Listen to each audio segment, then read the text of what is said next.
नमस्कार साथियों, बाल विकास स्कूल अनूपगढ़ के YouTube चैनल पर आपका हार्दिक स्वागत है। आशा करते हैं कि आप सभी स्वस्थ होंगे, आपके परिवारजन स्वस्थ होंगे और आप अपने घरों में बैठकर इस ऑनलाइन प्लेटफॉर्म के माध्यम से पढ़ाई कर रहे होंगे।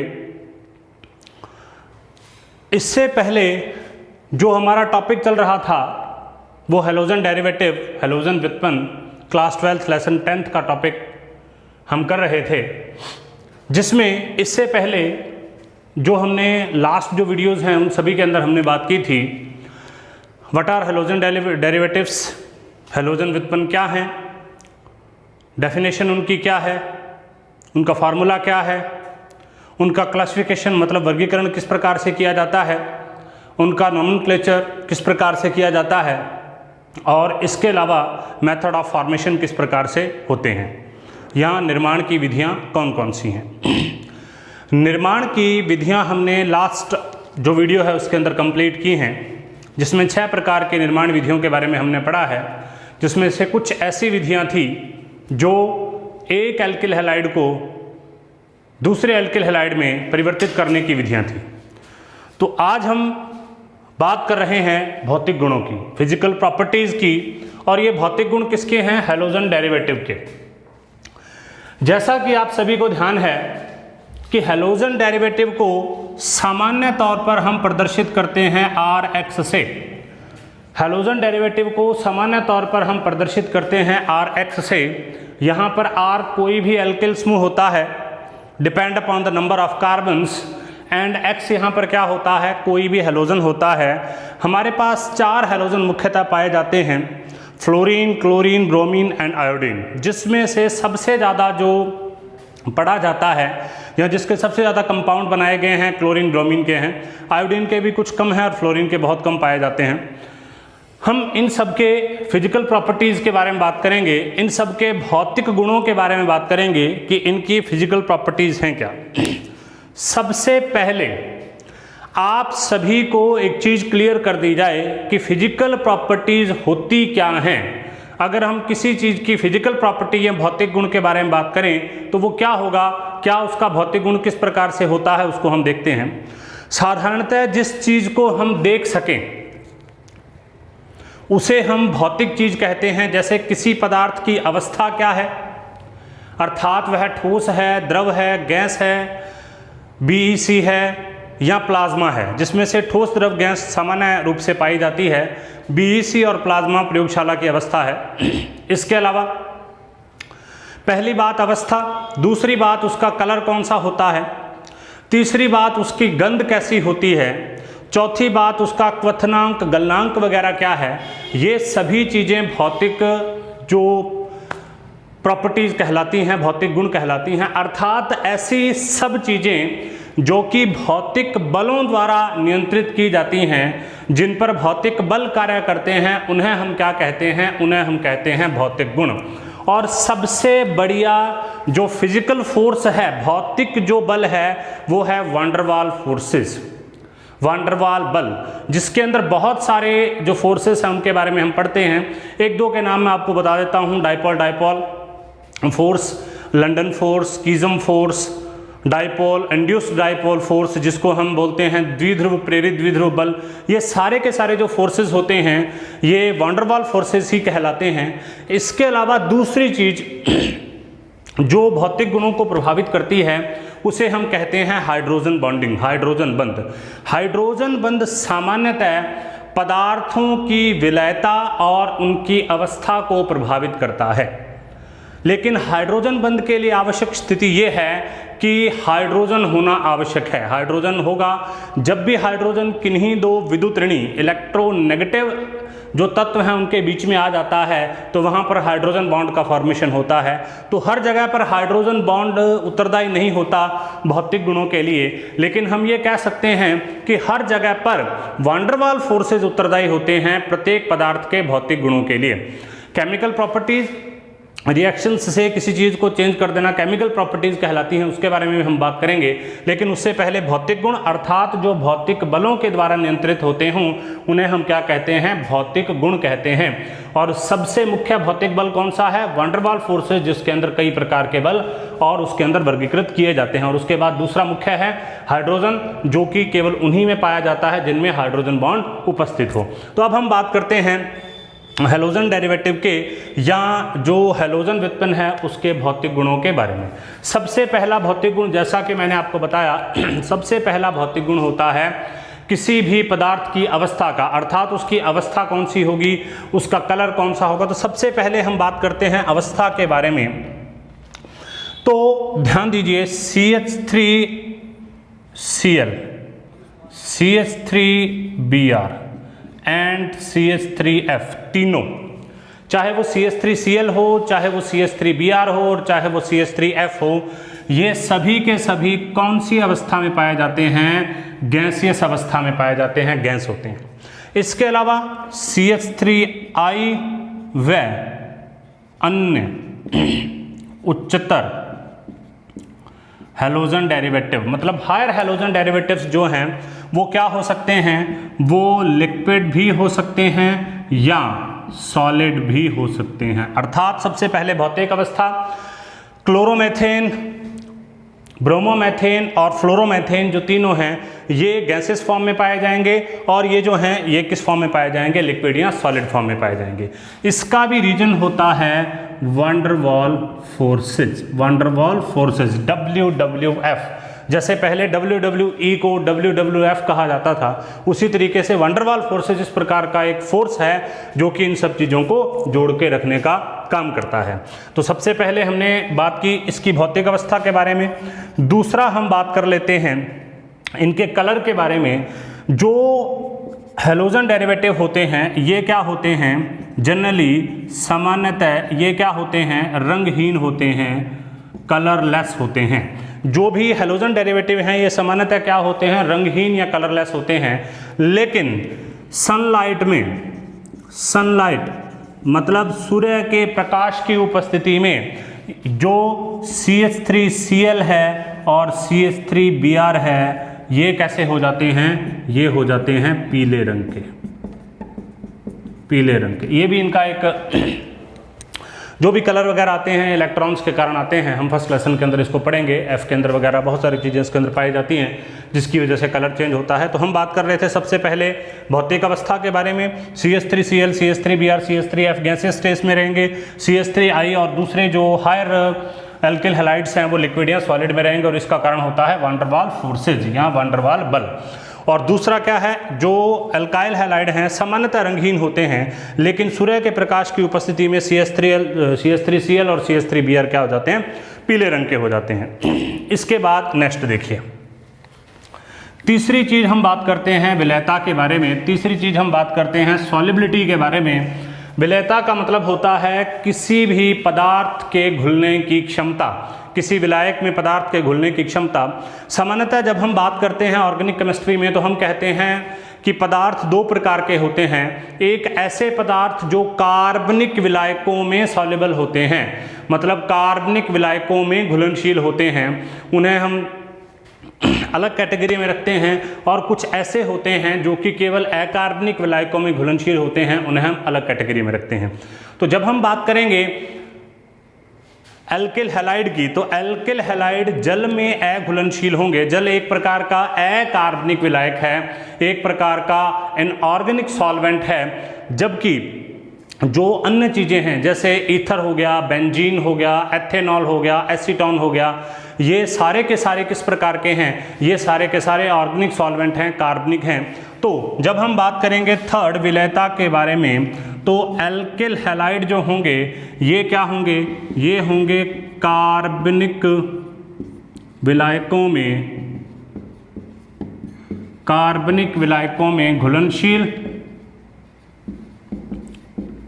soluble into organic solvents, और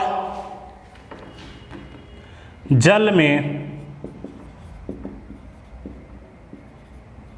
अघुलनशील, insoluble in water। मतलब एल्किल हैलाइड कार्बनिक विलायकों में घुलनशील होंगे, soluble in organic solvents and जल में अघुलनशील होंगे, इनसॉल्युबल इन वाटर। इसका कारण एक सामान्य सा नियम काम करता है, समान समान को घोलता है। ऑर्गेनिक केमिस्ट्री में, इनऑर्गेनिक केमिस्ट्री में एक नियम चलता है जिसे हम कहते हैं सेम डिजॉल्व सेम। तो समान समान को अगर घोलता है तो ये भी ऑर्गेनिक है और इसीलिए ऑर्गेनिक विलायकों में घुलनशील होंगे। और कौन कौन से ऑर्गेनिक विलायकों में घुलनशील होंगे? ये घुलनशील होंगे बेंजीन में, ये घुलनशील होंगे ईथर में, ये घुलनशील होंगे एथेनॉल में, और इसके अलावा एसीटोन, क्लोरोफॉर्म वगैरह दूसरे जो कार्बनिक विलायक हैं उनके अंदर भी ये घुलनशील होते हैं। तो तीसरी बात हमने कौन सी की? तीसरी बात हमने की इनकी घुलनशीलता के बारे में। चौथी बात हम करते हैं जलाने पर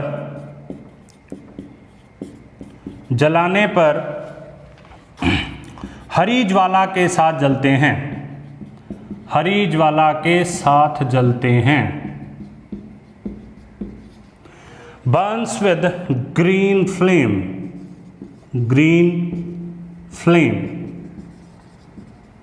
इट मीन्स जब हम इनको जलाते हैं तो इनमें से कलर उत्पन्न होता है, और जलाते टाइम जो कलर उत्पन्न होता है वो इलेक्ट्रॉन के एक स्तर से, एक लेवल से दूसरे स्तर पर जाने और वहाँ से वापस आने के प्रोसेस के कारण उत्पन्न होता है, जिसे हम कई बार डीडी ट्रांजिशन भी कह देते हैं। और भी कलर, बहुत सारे कलर के लिए इसके अंदर चीज़ें जो हैं वो उत्तरदायी होती हैं। यहाँ पर खैर डीडी ट्रांजिशन नहीं पाया जाता क्योंकि ये आरएक्स हैं, तो यहाँ पर डी ब्लॉक की चर्चा हम नहीं करते। लेकिन फिर भी इलेक्ट्रॉन के ट्रांजिशन के कारण ही कोई भी चीज़ जो है जलने पर अलग अलग प्रकार के कलर उत्पन्न करती है, तो ये भी उसी तरीके से कलर उत्पन्न करते हैं। तो जलाने पर किस प्रकार से काम करते हैं? हरे रंग की ज्वाला के साथ ये जलते हैं। नेक्स्ट हम बात करते हैं इनके बॉइलिंग पॉइंट के बारे में।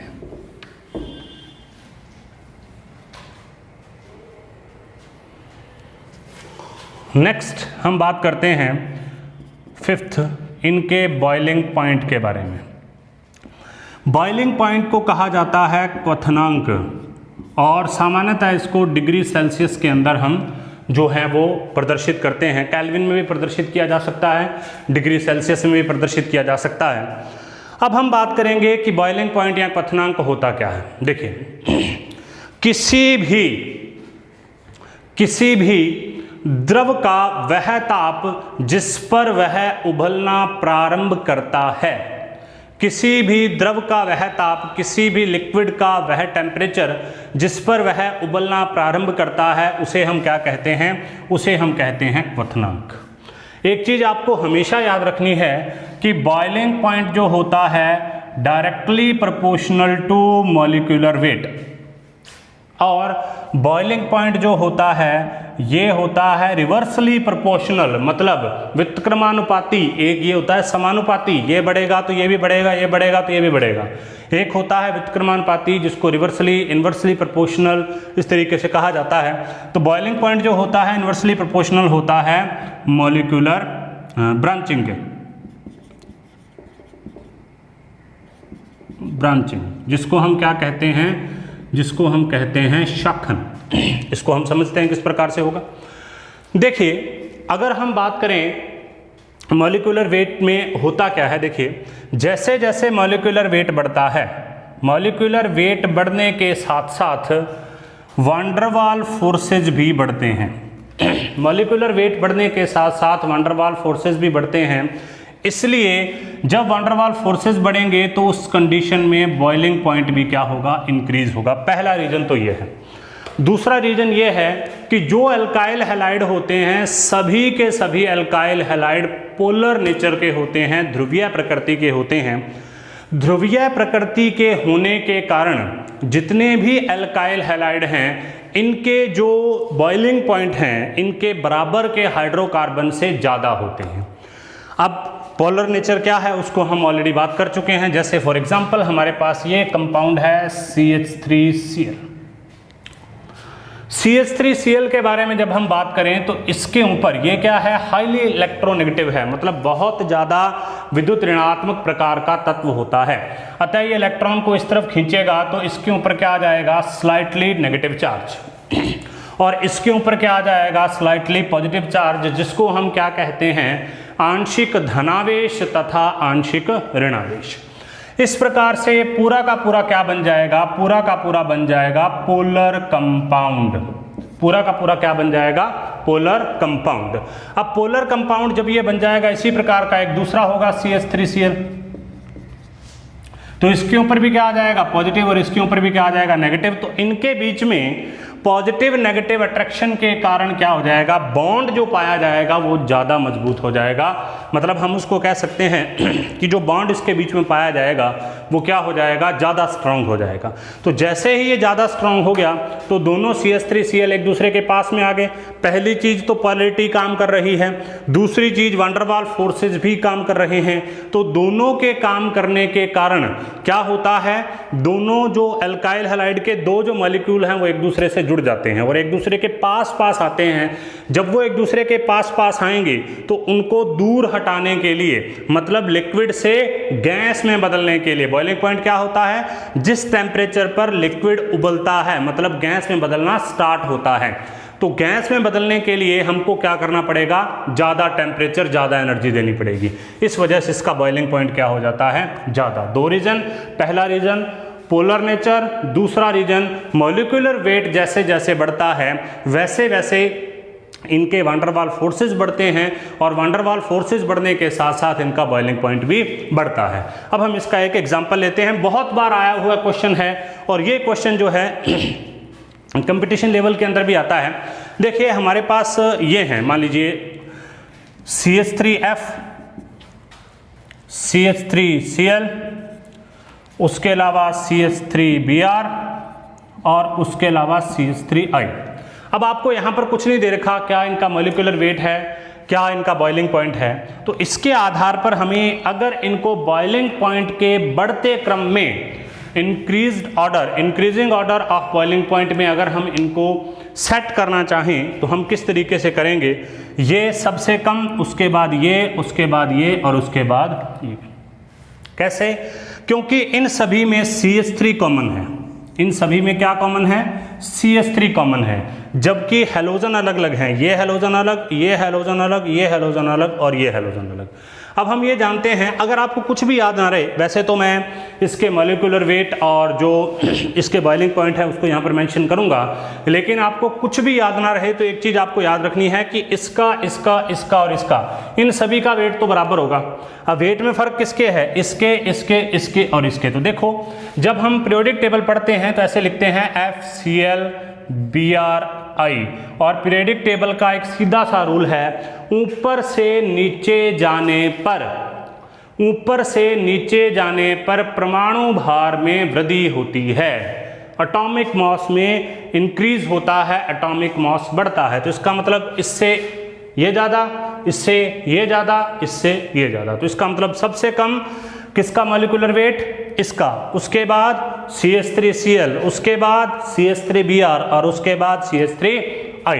मैं इन सभी का मॉलिक्यूलर वेट यहाँ पर मेंशन कर देता हूँ कि इन सभी के मॉलिक्यूलर वेट कौन कौन से होते हैं। तो देखिए सबसे पहले अगर अपने मॉलिक्यूलर वेट के बारे में बात करते हैं तो इसका मॉलिक्यूलर वेट होता है 34.3 ग्राम पर मोल।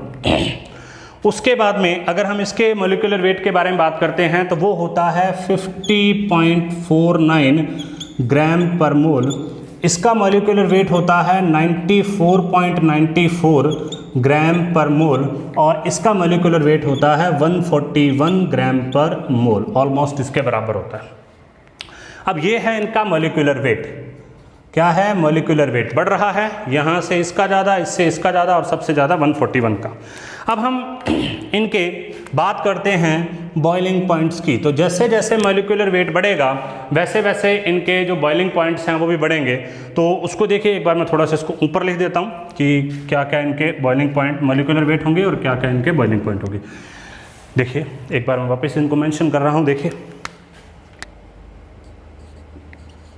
मॉलिक्यूलर वेट इसका क्या होगा 34.3, इसका क्या होगा 50.49, इसका क्या होगा 94.94 और इसका क्या होगा 141।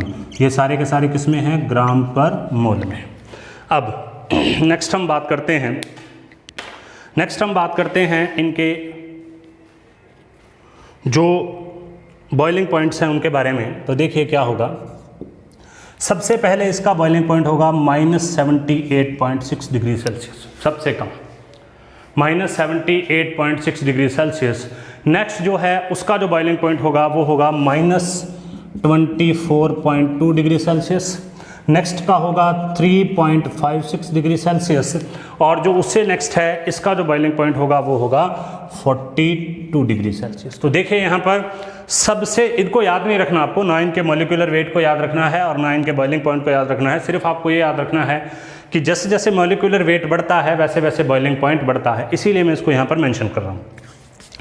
सबसे पहले इसका मॉलिक्यूलर वेट 34.3, इसका जो बॉइलिंग पॉइंट है वो सबसे कम हो गया -78.6, उसके बाद -24.2, उसके बाद 3.56 और उसके बाद 42 डिग्री सेल्सियस। तो इन सभी से एक और चीज़ क्लियर होती है कि यहाँ तक जो इनका बॉइलिंग पॉइंट है, यहाँ तक जो इनका बॉइलिंग पॉइंट है वो बहुत कम है। अर्थात अगर हम रूम टेम्परेचर के बारे में बात करें तो वो कितना होता है 25 डिग्री सेल्सियस, उससे कम है। तो इस वजह से ये भी कौन सी फॉर्म में पाया जाएगा, गैस फॉर्म में पाया जाएगा, गैस फॉर्म में पाया जाएगा, गैस फॉर्म में पाया जाएगा। ये दोनों तो गैस फॉर्म में पाए जाएंगे, इसके अलावा एक लिक्विड फॉर्म में पाया जा सकता है। और ये जो ये वाला CH3I जो है ये सारे के सारे गैस फॉर्म में, और ये किस फॉर्म में पाया जाएगा, लिक्विड फॉर्म में।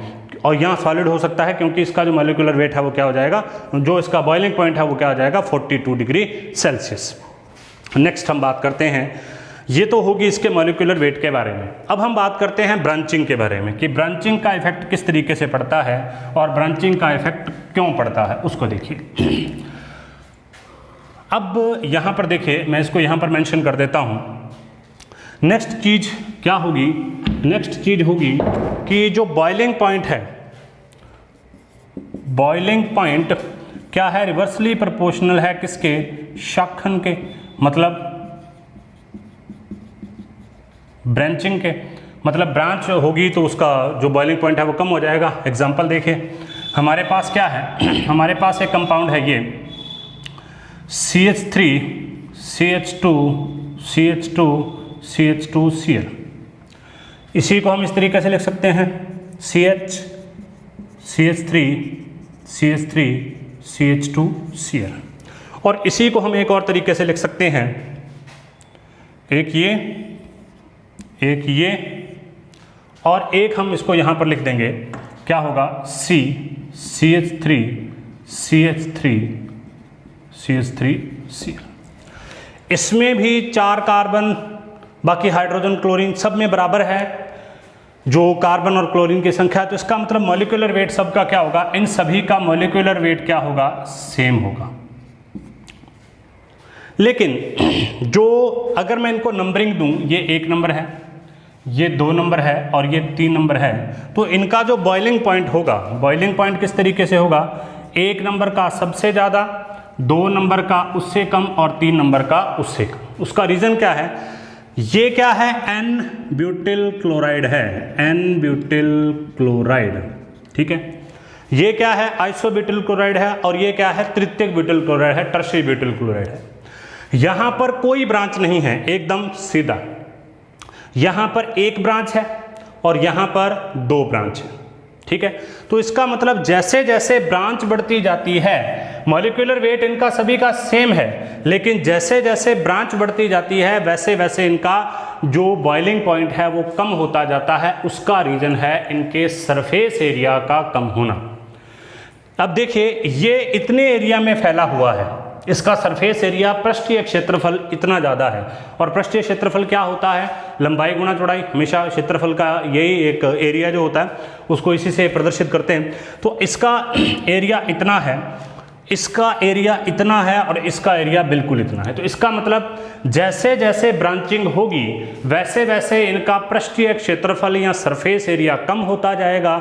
और जैसे जैसे इनका सरफेस एरिया, मतलब हम ये लिख सकते हैं कि शाखन से क्या बढ़ता है, शाखन से क्या बढ़ता है, शाखन से बढ़ता है पृष्ठीय क्षेत्र, शाखन से क्या कम होता है, शाखन जो है वो उल्टा किसका होता है, पृष्ठीय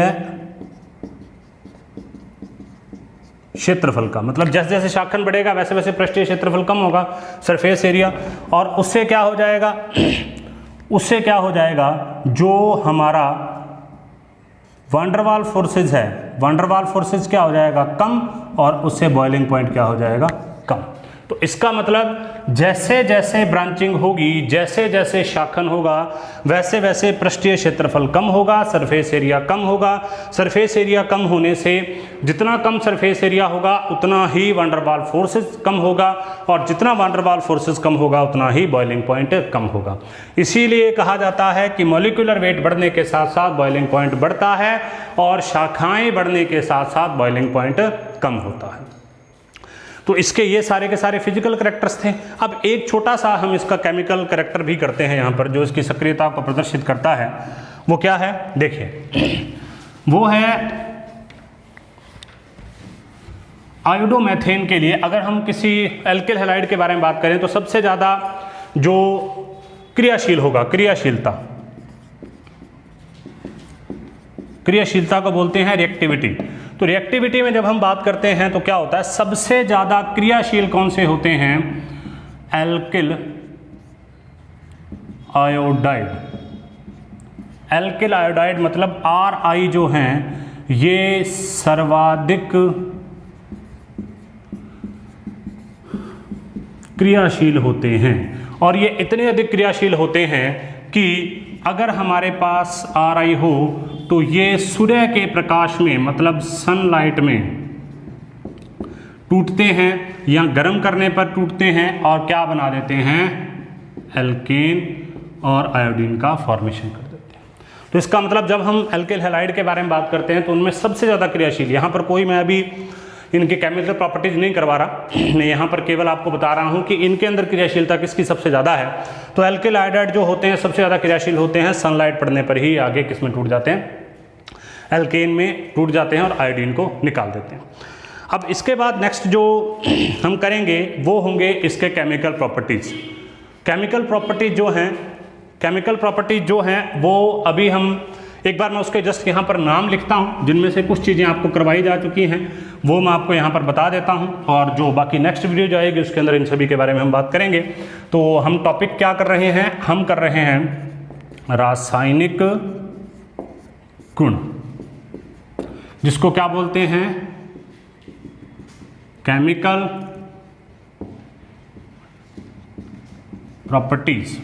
ठीक है, अब Rx के जो केमिकल प्रॉपर्टीज हैं ये 4 हैं। सबसे पहले SN रिएक्शन, जिसको हम बोलते हैं न्यूक्लियोफिलिक सब्स्टिट्यूशन रिएक्शन, और इसके 2 टाइप्स हम ऑलरेडी कर चुके हैं, SN1 और दूसरा टाइप कौन सा था, SN2। उसके बाद में दूसरी जो रिएक्शन होगी उसको बोलते हैं विलोपन, एलिमिनेशन रिएक्शन। तीसरी जो रिएक्शन होगी उसको हम बोलते हैं धातु के साथ रिएक्शन विद मेटल्स, और जो चौथी रिएक्शन होगी उसको हम बोलते हैं अपचयन अभिक्रिया, रिडक्शन रिएक्शन। अब यहाँ पर सबसे पहले न्यूक्लियोफिलिक सब्स्टिट्यूशन रिएक्शन क्या है, 2 टाइप हैं। कि इन केमिकल प्रॉपर्टीज में से हम न्यूक्लियोफिलिक सब्स्टिट्यूशन रिएक्शन को विस्तार से अलग अलग वीडियो में डिस्कस कर चुके हैं। वो वीडियो आपके इसकी जो केमिस्ट्री प्लेलिस्ट है उसमें आपको अवेलेबल हो जाएंगी, जिसमें से पहली वीडियो है SN1 के बारे में और दूसरी वीडियो है SN2 के बारे में। तो आज हमने स्टार्टिंग से लेकर रासायनिक गुणों के SN2 तक के टॉपिक कंप्लीट कर लिए। नेक्स्ट वीडियो में हम इसके दूसरे रासायनिक गुणों के बारे में बात करेंगे। आप इन चीज़ों को देखते रहें, इन चीज़ों को नोट डाउन करते रहें, समझने का प्रयास कीजिए। अगर आपके समझ में नहीं आता तो आप कमेंट कर सकते हैं, इंस्टाग्राम पर कमेंट कर सकते हैं। इसके अलावा आप जो डिस्क्रिप्शन है उसके अंदर भी आप इसके कमेंट कर सकते हैं। टेलीग्राम चैनल भी आपको अवेलेबल करवा दिया जाएगा, वहाँ पर भी इसके कमेंट कर सकते हैं। इस वीडियो को ज़्यादा से ज़्यादा शेयर कीजिए, लाइक कीजिए, और अगर आपने इसको सब्सक्राइब नहीं किया है तो इसे सब्सक्राइब कीजिए, जिससे कि हम ये जो हमारा जो प्रयास है इस प्रयास को ज़्यादा से ज़्यादा स्टूडेंट्स तक पहुंचा सकें। जितने भी अलग अलग लिंक्स हैं, जो हमारे सोशल मीडिया के लिंक्स हैं, वो आपको डिस्क्रिप्शन में मिल जाएंगे, वहाँ पर जाकर आप इसको देख सकते हैं। धन्यवाद।